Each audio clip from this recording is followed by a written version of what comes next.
bulan yang dikenal dalam umat Islam. Kita semua sudah tahu bulan yang penuh barokah. Allah juga memberikan imbalan yang lebih dari bulan yang lain. Bulan pencucian dosa, pemutihan dosa.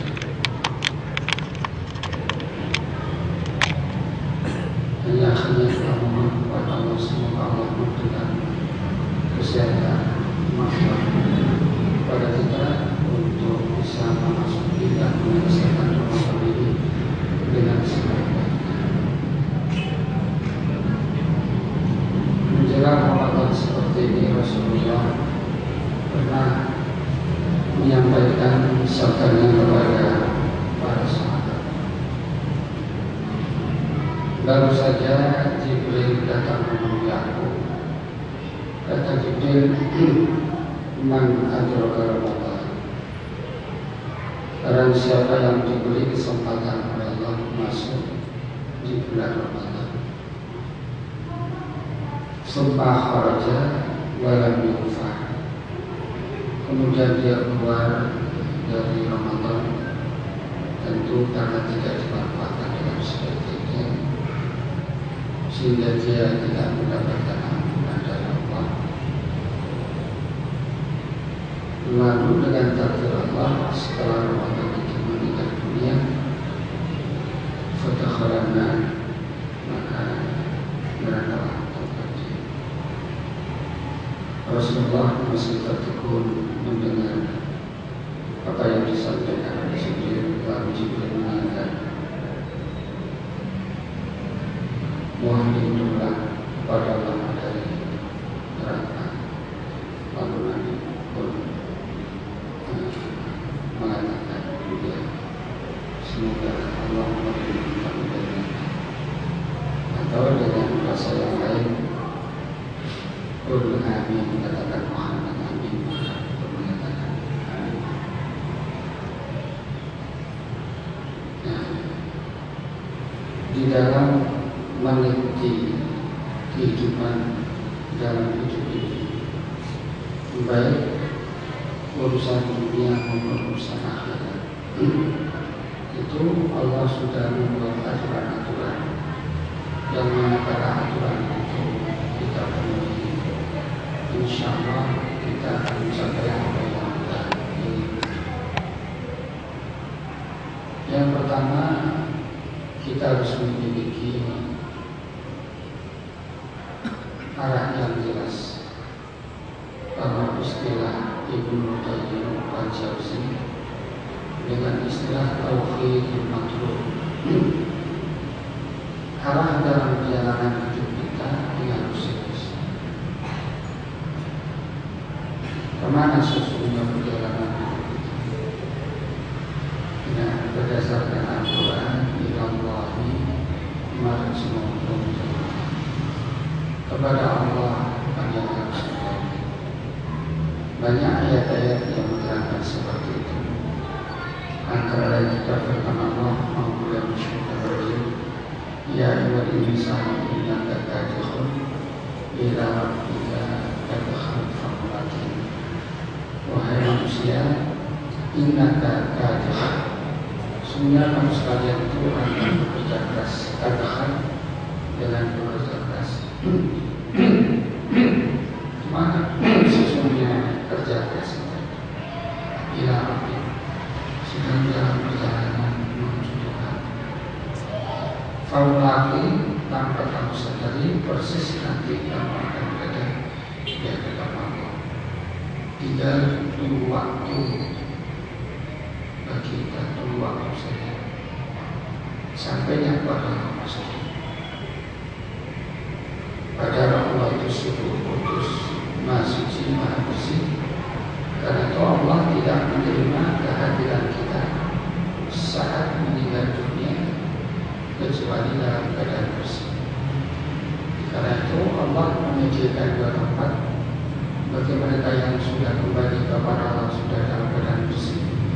Allah tempatkan pada tempat yang bersih itu bagi mereka yang kembali saat meninggal dunia itu bersih, maka Allah sediakan juga pembersih, yaitu neraka. Karena itu neraka itu dua fungsi. Satu, untuk tempat orang kafir untuk selama-lamanya, non muslim seluruhnya masuk neraka, dan sifatnya non muslim selama-lamanya. Sedangkan orang mukmin yang masuk neraka itu ditentukan oleh tingkat dosanya. Semakin besar dosa saat meninggal dunia masih belum terampuni, maka semakin lama mereka tinggal di neraka. Nah, Allah itu Maha Rahman Rahim, menghendaki hambanya saat meninggal dunia itu sudah dalam keadaan khusus. Karena itu Allah membuat aturan-aturan yang manakala aturan itu kita lakukan, kita dalam keadaan bersih dan dosa. Antara lain, yaitu pertama al-iman billahi wa tauhidihi wal amal sholih, iman dan mengesahkan Allah dengan tekun melaksanakan amal-amal sholih. Iman wa tauhid, iman kepada Allah dengan iman yang sesungguhnya. Iman yang sesungguhnya itu iman yang terhindar dari unsur syirik. Setelah itu kemudian dia tekun melaksanakan amal-amal sholih. Bagaimana firman Allah di dalam Al-Quran, surat Al-Ankabut, walladzina amanu wa 'amilus sholihati la nukaffiranna 'anhum sayyi'atihim wa la najziyannahum ahsanal ladzi kanu ya'malun. Walladzina amanu, dan orang-orang yang beriman, iman yang hak, iman yang sesungguhnya, wa 'amilus sholihati, dan tekun beramal sholih. Amal sholih itu amal meliputi amal yang wajib dan amal yang sunnah. Sholat wajib, sholat sunnah, puasa wajib, puasa sunnah, zakat, sedekah, silaturahmi, bantu sesama. La nukaffiranna, pasti benar-benar kami akan menutup anhum, atas mereka itu sayyi'atihim, keburukan-keburukan mereka, dosa-dosa mereka. Jadi ditutup orang. Catatannya masih, tapi ditutup. Sekalipun ditutup masih nampak tulisannya. Kalau ibarat anak sekolah sekarang semacam tapi ditutup tapi masih nampak. Karena di ayat yang lain Allah berfirman, فَمَنْ يَعْمَلْ مِثْقَالَ ذَرَّةٍ خَيْرًا يَرَهُ وَمَنْ يَعْمَلْ مِثْقَالَ ذَرَّةٍ شَرًّا. Siapapun yang melakukan amal kebaikan sekalipun sebesar dzarrah. Dulu orang mengatakan dzarrah itu sebesar biji bayi. Tapi orang sekarang dzarrah itu artinya apa? Artinya kebaikan sekecil apapun ia melakukannya akan melihat dalam buku catatan. Sebaliknya, wa may ya'mal mithqala dzarratin syarran, siapapun yang melakukan perbuatan dosa sekecil apapun, sebesar dzarrah, dia akan melihat catatan dosa yang dilakukan di dalam buku induk catatan. Nah, karena sudah ditutup oleh Allah, sekalipun masih nampak. Nah, di dalam bahasa Al-Quran ternyata telah diampuni. Karena telah diampuni dosanya, maka itu tidak dimasukkan dalam timbangan. Nah, plus walanat keziarah ahsanal ladzi kanu ya'lamun, dan Allah akan membalas dengan balasan yang lebih baik dari kebaikan yang dilakukan. Jadi iman dan beramal saleh Jadi iman dan beramal soleh secara otomatis akan mengampuni dosa. Selama dengan catatan orang itu tidak melakukan dosa besar. Kalau dosa besar itu harus taubatan nasuha.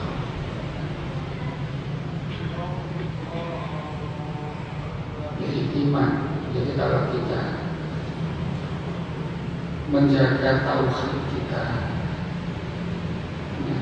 mempertahankan tauhid kita dari unsur syirik, itu saja sudah bernilai nilai pahala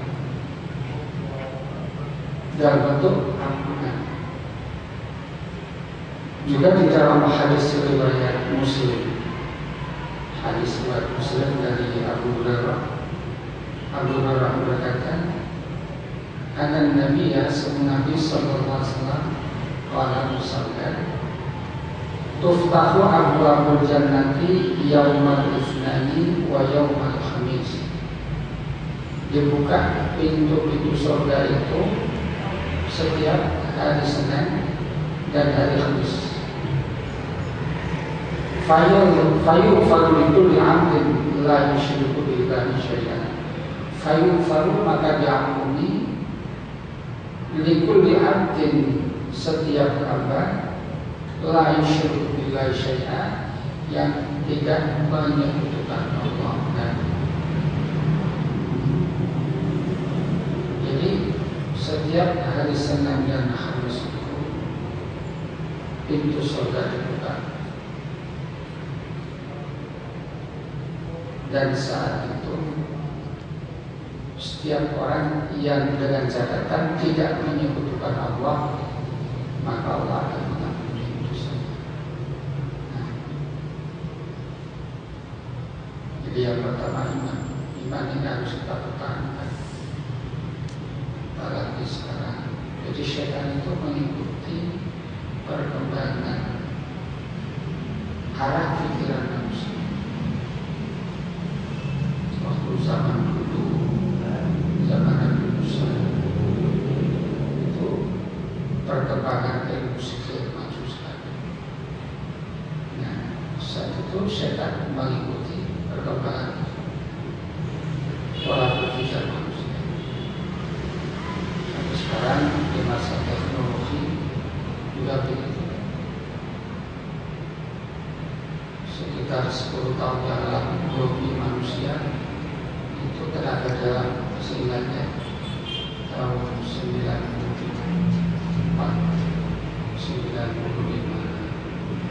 itu setiap bulan itu kan ada kenaikan pangkat bagi mereka dengan berbagai macam kelompok-kelompok, sehingga tidak ada lapangan sehingga kenaikan pangkat kecuali dari tingkat profesor, guru besar, sampai yang utang kaya, miskin, semuanya ikut tenaga. Itu mengikuti hobi keinginan manusia. Padahal sesungguhnya waktu itu saya sudah menyampaikan kepada guru-guru mereka. Saya minta diundang, saya undangan saya tak bicara. Selama 1 tahun baru saya diundang di kantor Pak malam guru mereka. Ya sudah saya jelaskan dengan rinci yang berkesimpulan bahwa ilmu yang Anda geluti, Anda sadar itu tidak berbatas dengan syirik, tidak berbatas dengan syirik. Sebab apa? Allah berfirman di dalam Al-Quran surat Al-A'raf ayat 27, "Innahu yarakum wa qabilu min haitsu la tarawun." Jadi jin itu bisa melihat manusia dan suku-sukunya dari arah yang kamu wahai manusia tidak bisa melihat mereka. Jadi ketetapan Allah, jin bisa melihat manusia, manusia tidak bisa melihat jin. Itu ketetapan Allah. Sekarang kepada para jamaah, seandainya saya bertanya, Allah berfirman di dalam Al-Quran, memberitahu pada kita dalam Al-Quran bahwa surga itu ada, dan surga itu sebuah negeri yang penuh dengan kedamaian, keamanan, kebahagiaan, dan fasilitas amat sangat sempurna. Itu Quran. Ya, tentu kita percaya. Demikian pula Allah menerangkan neraka dengan kondisi yang mengerikan. Kita semuanya sebagai seorang mukmin harus percaya. Demikian pula sekarang kalau Allah memberitahu bahwa manusia tidak bisa melihat jin, jin bisa melihat manusia, kita harus percaya. Oleh karena itu, kalau ada sementara manusia yang bisa melihat jin, maka sesungguhnya dia sudah dikendalikan oleh jin. Matanya yang melihat itu bukan mata manusia, itu mata dari jin, diberikan dari jin. Allah memberikan kemampuan bagi para jin untuk bisa mengendalikan masuk pada manusia. Sampai katanya ada anak kecil yang bisa melihat, itu anak itu sudah dimasuki oleh jin. Demikian pula manusia hanya bisa mengukur apa yang terjangkau oleh tangannya, menendang apa yang terjangkau oleh kakinya. Jadi manakala kok ada tangan manusia belum menyentuh, sudah yang dipukul itu sudah jatuh, menendang belum kena kakinya sudah jatuh, jelas itu adalah kekuatan jin. Jadi mereka sudah bekerja sama dengan jin. Oleh karena itu tenaga-tenaga dalam apa saja bentuknya, itu mereka itu tidak tahu. Itu adalah kekuatan jin, bukan tenaga dalam yang dari dalam diri, kekuatan luar yang masuk pada diri. Kekuatan luar itu kekuatan jin.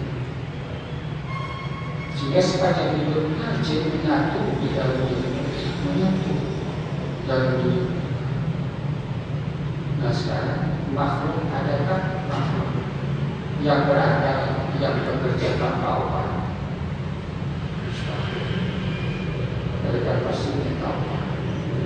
Upahnya bukan uang, upahnya itu sumpah tulis di hadapan Allah. Fabima aghwaytani ya Allah, karena Engkau telah membiarkan aku sesat ya Allah, maka aku akan mengganggu seluruh anak saudara, mimbanya ini dari depan, dari kanan, dari kiri, dari belakang, sehingga ya Allah tidak dijumpai anak ibadah yang bersyukur dan beribadah kecuali jumlahnya sangat sedikit. Nah, sekarang kita begitu. Arah manusia ke arah hati, rame-rame arah. Ini juga untuk ambil bagian. Tidak ada calon-calon yang menawarkan untuk mengisi akhirnya dengan biaya yang ada yang 100, 150, ada yang 500, ada desain lebih dari itu. Tergantung pada kekuatannya, masuk kekuatan pada memasukkan jin di dalam hatinya nanti.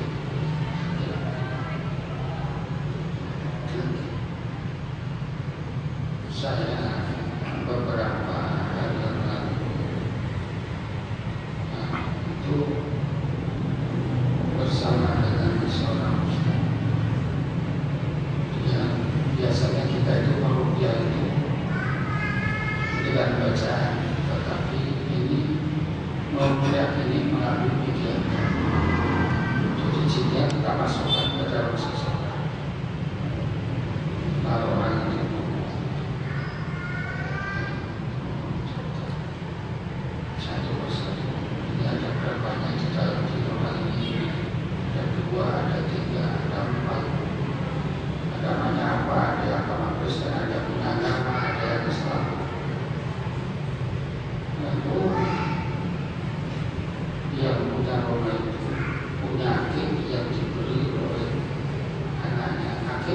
paling termahal, terbaik. Biru yang ada dalam itu harganya lebih dari 1 miliar satu aku. Kalau kita suruh masuk, kita suruh keluar dari kayak raja, dia rajanya Jibu. Dan di situ istana saya, di situ istana saya.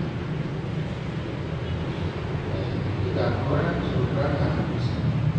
Kita hanya disarankan untuk dikembalikan sana kepada anaknya yang diajarkan supaya tidak menimbulkan itu mengikuti perkembangan pikiran dan hobi manusia. Kalau sedang untuk kesenangan, maka tidak kenapa bangga masalah. Tapi kemudian dipelesetkan arahkan ke arah yang internasional. Kalau sekedar untuk senang, pakai cincin, tidak ada masalah. Asal tidak ada kemungkinan, dia tidak. Jadi kembali dalam surat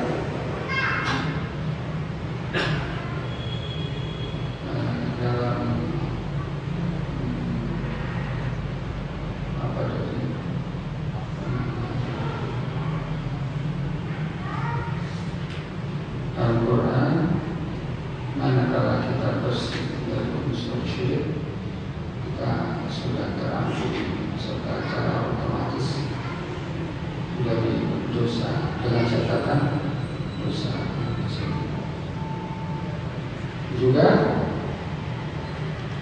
menjauhkan diri dari dosa besar. Kalau tadi dari dosa syirik, kalau hadis riwayat Muslim, tuftahu dibuka abwaabul jannati, pintu surga yaumal itsnaini pada Senin dan yaumal Khamis, dan pada Khamis fayughfaru likulli 'abdin la yusyriku billahi syai'an, maka akan diampuni setiap hamba yang tidak menyekutukan Allah dengan sesuatu. Yang kedua, menjauhkan diri dari dosa besar. Nah, ini surat An-Nisa. Allah berfirman, in tajtanibu kaba'ira ma tunhauna anhu nukaffir ankum sayyi'atikum. In tajtanibu, jika kamu sekalian menjauhkan diri dari dosa-dosa besar, ma tunhauna, dosa yang dilarang, yang dilarang melakukannya, nukaffir ankum sayyi'atikum, kami tutup dosa yang pernah kamu lakukan, ditutup. Sekalipun masih ada catatannya, karena catatan tidak bisa hilang, tidak bisa hilang. Kalau diulangi sudah ditutup oleh Allah. Oleh karena itu, salafus shalihin, orang-orang yang adil, tidak berani melakukan perbuatan dosa. Dan apapun dosa yang pernah kita lakukan tetap utuh ada dalam catatan.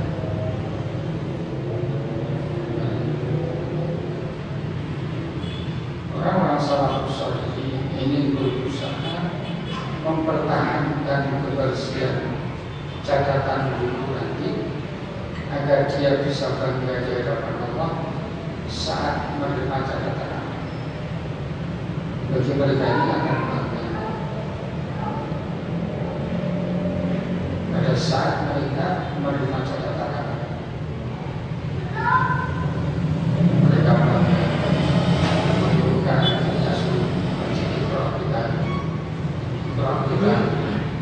ikrar kita, bacalah catatan ini berada di mulai bisa. Memang dulu dunia sudah yakin seluruh amal yang aku lakukan pasti berada dalam catatan.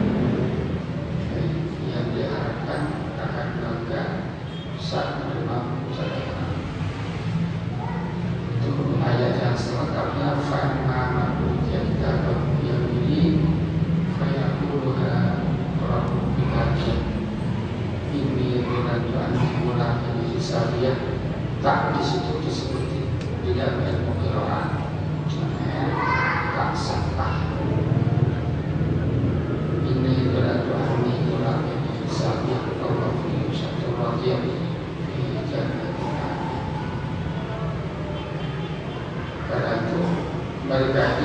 takut melakukan perbuatan dosa, karena nanti jangan-jangan pas sudah catatan amalnya di situ hari penyesalan yang tidak ada kebahagiaan.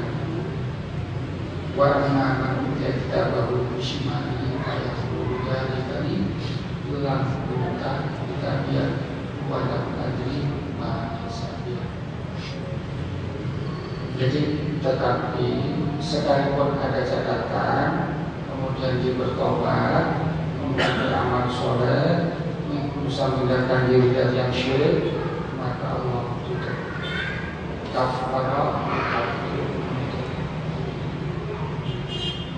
seluruh dosa yang pernah dilakukan.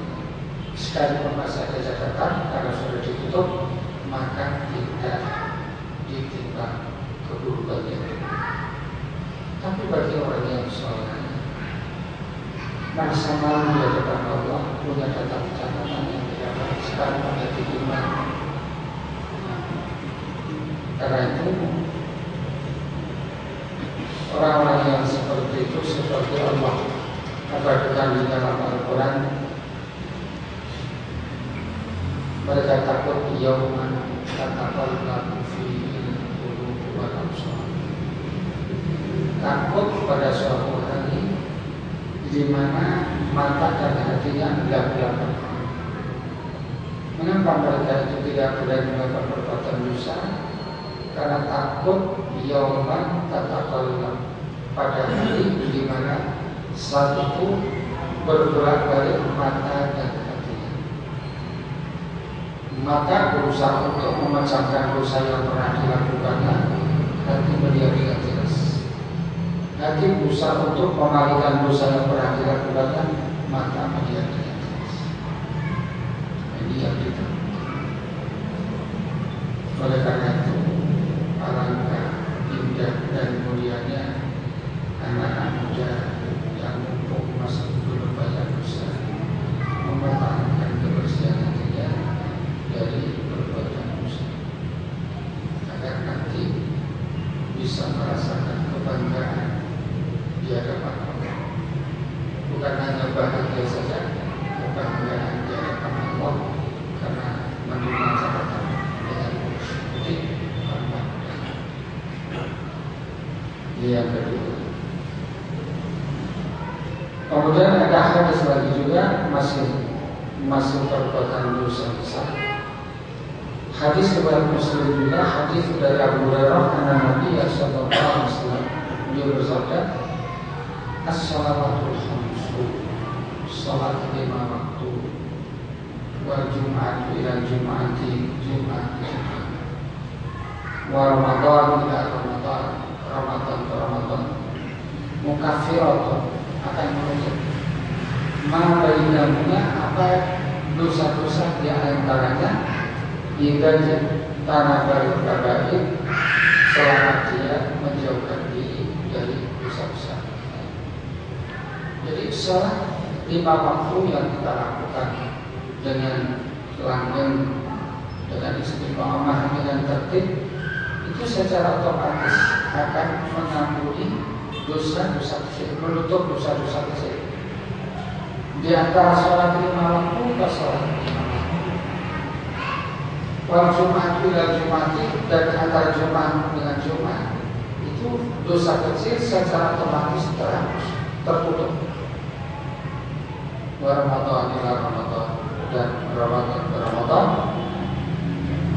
ila karena batil kabair, selama orang itu menjauhkan diri dari dosa besar. Jadi dosa besar indahnya, mulianya orang yang berusaha menjauhkan dirinya dari dosa besar, yaitu antara lain bisa terampuni dosanya dan diterima semua amal-amal ibadah. Jadi yang kedua yang bisa membersihkan dosa, yaitu menjauhkan diri dari dosa besar. Yang ketiga, yaitu taubat itu sendiri. Taubat. Firman Allah, pada hari kiamat itu yudha'afu lahul 'adzabu yaumal qiyamati wa yakhluf fihi muhana illa man taba. Pada hari kiamat orang yang berdosa akan merasakan azab akibat karena perbuatan dosanya hilang kecuali orang yang bertobat.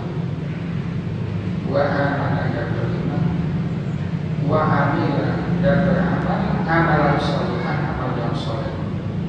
Fa'ulaika maka mereka itu yubaddilu mengganti Allah sayyi'atihim keburukan mereka hasanatin dengan kebaikan.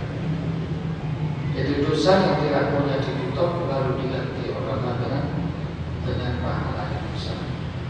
Nah, ini yang ketiga itu taubat. Di dalam hadis riwayat Ibnu Majah dari sahabat Abdullah bin Mas'ud, Nabi SAW bersabda, antara ibu orang yang bertobat minadam dari dosa itu, kaman sebagaimana orang seperti orang ladang tidak berdosa.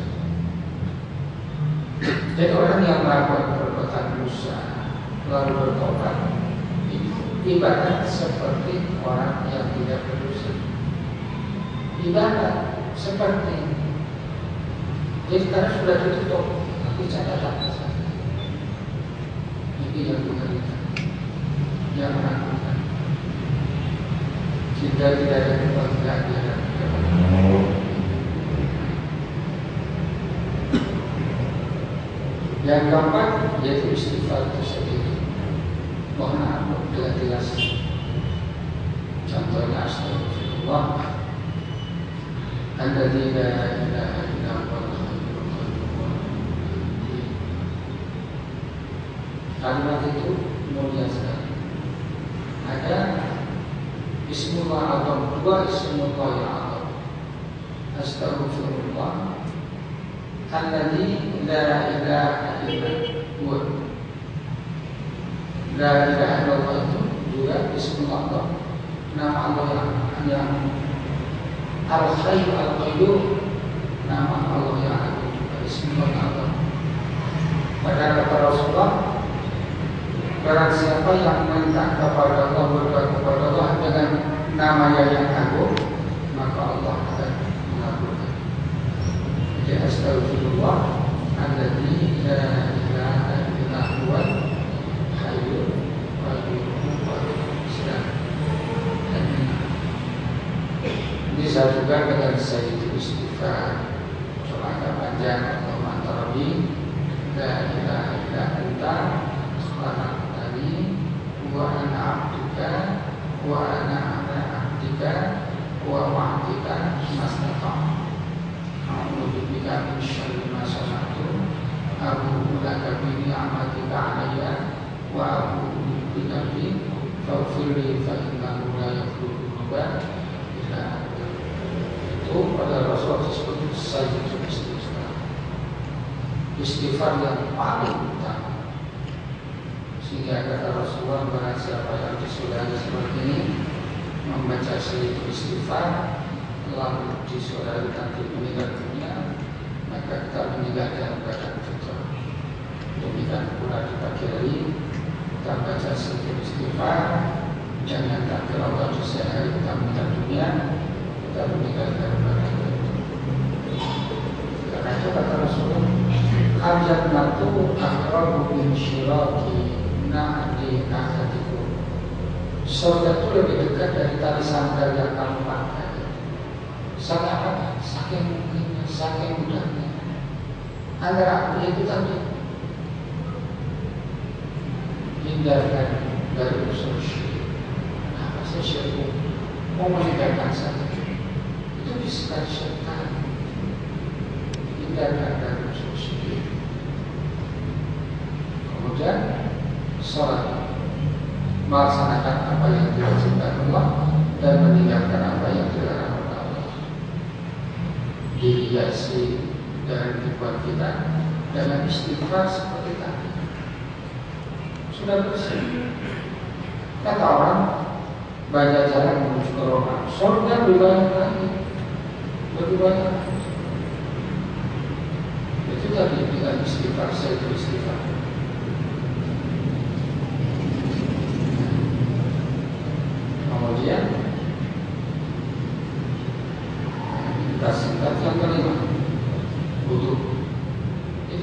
berpikir Allah karena rahmat amalan yang mudah, tapi bisa membersihkan kita dari dosa.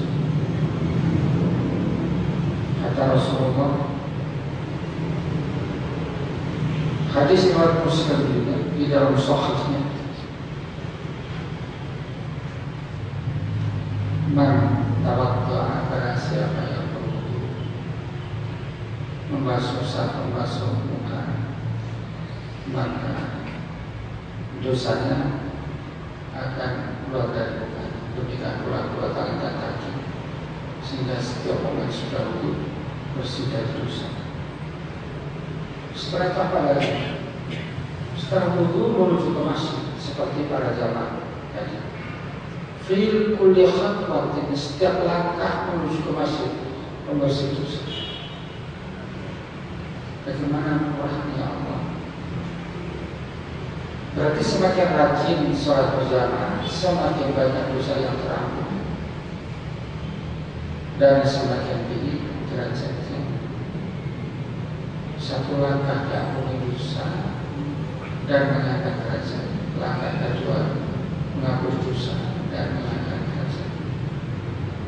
Karena itu di dalam Islam itu ada dua rumus yang indah sekali, yang antara kata para ulama rumus itu jalbul masalih wa jalbul mafasid. Jadi ajaran Islam itu menarik kebaikan dan menolak keburukan. Artinya setiap perintah yang Allah ajukan pada kita itu karena ada kebaikan. Semakin keras sebuah perintah, maka kebaikannya semakin banyak. Semakin keras sebuah larangan, semakin berbahaya bagi manusia. Jadi Allah juga. Nah, karena begitu pentingnya sholat berjamaah, coba berapa langkah sampai begitu Rasul menekankan kita sholat berjamaah. Sampai kata beliau, rasanya saya ingin menyuruh kalian mengumpulkan kayu bakar. Setelah terkumpul, saya menyuruh di antara kalian menjadi imam. Lalu saya menyuruh di antara kalian yang menjadi yang beradzan. Setelah masuk, lalu kalian sholat berjamaah di antara kalian bersama kalian. Lalu saya berjalan ke rumah-rumah kalian. Sehingga manakala aku jumpai di antara kalian ada yang tidak ikut sholat berjamaah, dalam kurung untuk laki-laki, rasanya aku ingin membakar rumah-rumah kalian. Coba bagaimana rasanya? Jadi Rasul tidak rela. Kalau Rasul tidak rela, Allah tidak rela. Kalau Rasul tidak ridho, orang yang laki-laki tidak sholat berjamaah, ya Allah tidak ridho. Karena begitu indah dan mulianya sholat berjamaah. Baru itu baru bonus. Masih ada bonus yang lain. Masuk masjid sholat tahiyatul masjid setiap sujud juga mengampuni dosa. Setelah itu sholat, kita nanti sholat isya berjamaah. Sholat berjamaah yang hanya 5 menit itu ditulis oleh Allah dengan sholat 3 jam.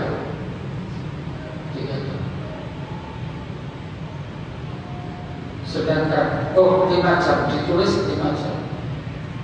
Sholat subuh berjamaah yang hanya 5 menit itu dari takbir sampai salam ditulis Allah dengan nilai orang yang sholat 10 jam. Itu habis Rasulullah. Man shallal isya'a jama'atan faka'annama sholat nisful lail. Wa man shalla subha jama'atan faka'annama sholat laila kullahu. Jadi orang yang sholat isya berjamaah nilainya sama dengan orang sholat separuh malam. Dan orang yang sholat subuh berjamaah itu pahalanya senilai orang yang sholat semalam suntuk. Malam di dalam Islam diawali dari terbenam matahari jam sampai taruhlah jam 4. 6 sampai jam 4 itu 10 jam. Sedangkan kalau Isya nilainya separuh malam berarti 5 jam. Nah, padahal kalau kita sholat di rumah sendirian itu nilainya ya, apalagi yang dibaca itu kulo sama kurang berarti masih nggak sampai 5 menit, 3 menit. Taruh kurang-kurang 5 menit. 5 menit dibandingkan dengan 60 kali 1 jam. Ditambah yang 900 menit. Belum lagi bonus-bonus yang lain. Nah, begitu pentingnya, karena itu setiap di situ ada kemanfaatan yang baik untuk manusia. Allah tekankan untuk melakukan. Lagi yang yang kelima. Ya. Sekarang yang keenam. Yang keenam tadi sudah kita sempurnakan jadi satu tadi. Ya.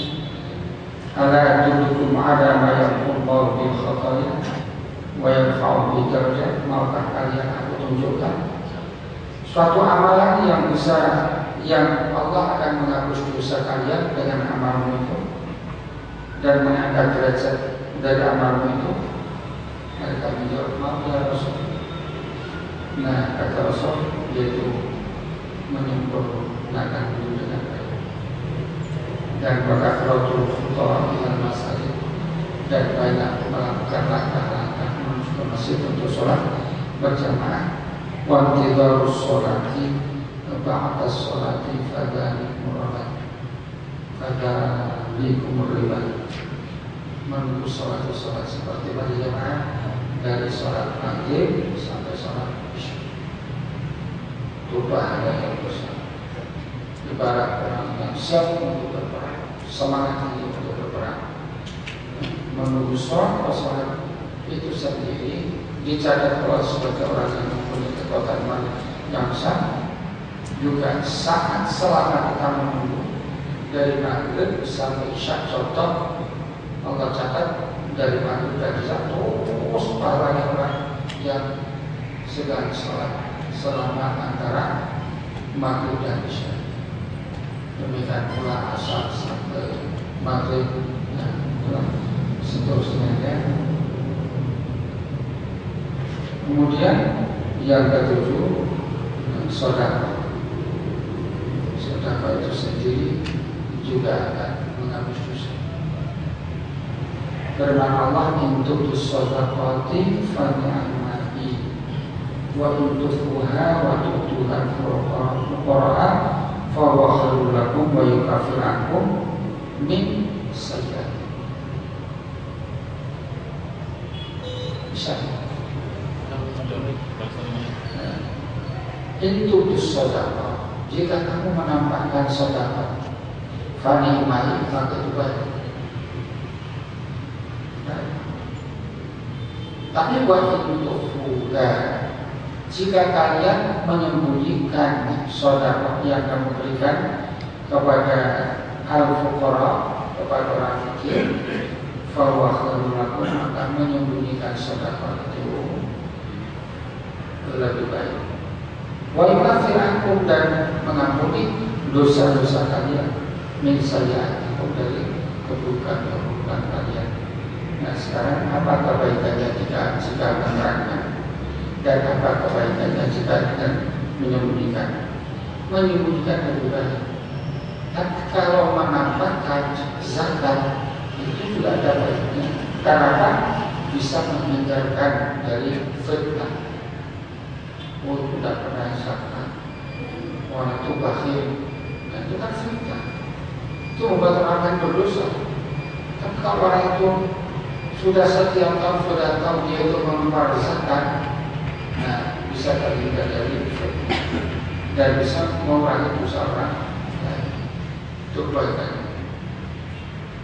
Tapi ada sisi kelemahannya dibandingkan yang merahasiakan. Kalau yang merahasiakan itu betul-betul bersih dari dosa dari yang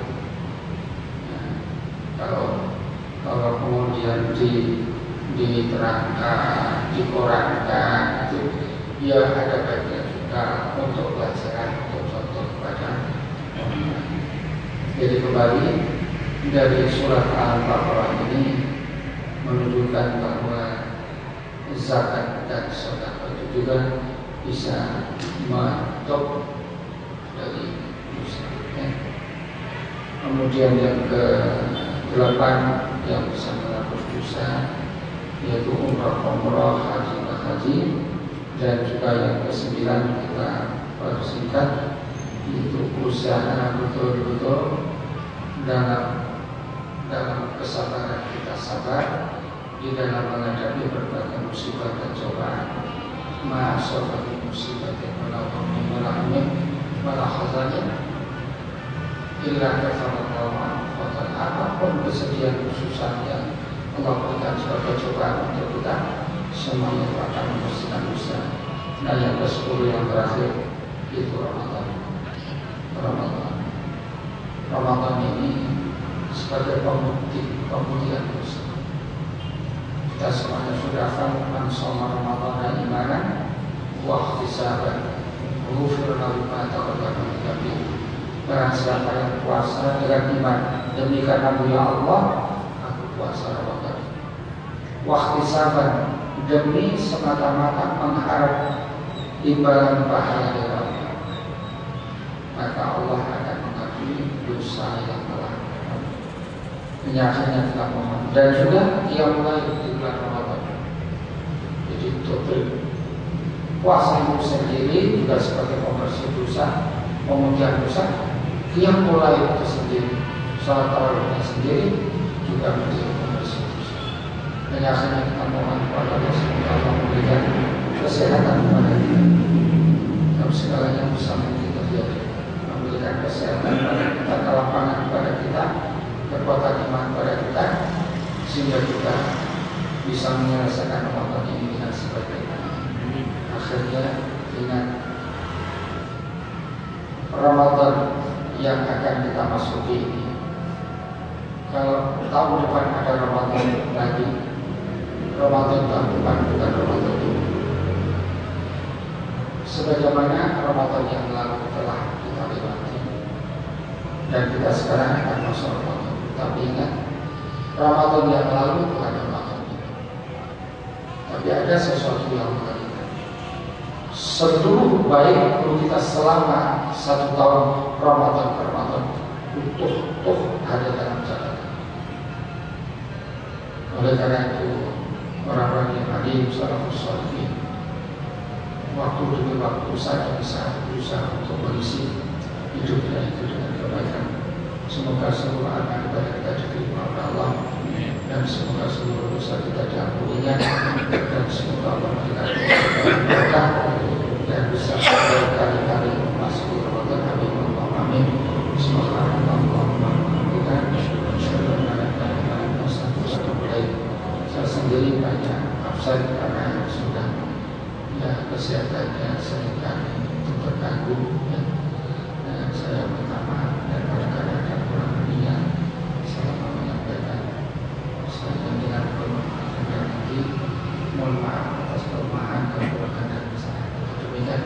Subhanallah wa bihamdihi. Assalamualaikum.